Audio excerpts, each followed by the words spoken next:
अस्सलाम वालेकुम प्यारे बच्चों।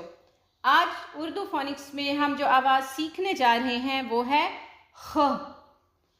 ख ख ख खरबूजा।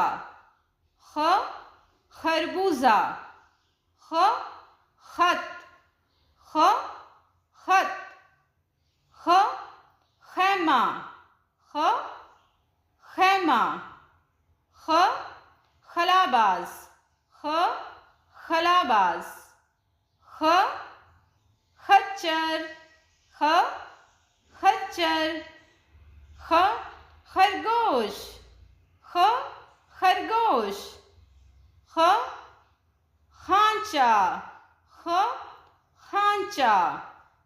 जी बच्चों, आज हमने आवाज़ सीखी है ख। आपने इसकी मश्क करनी है और इसकी चीज़ों के नाम भी ज़हन नशीन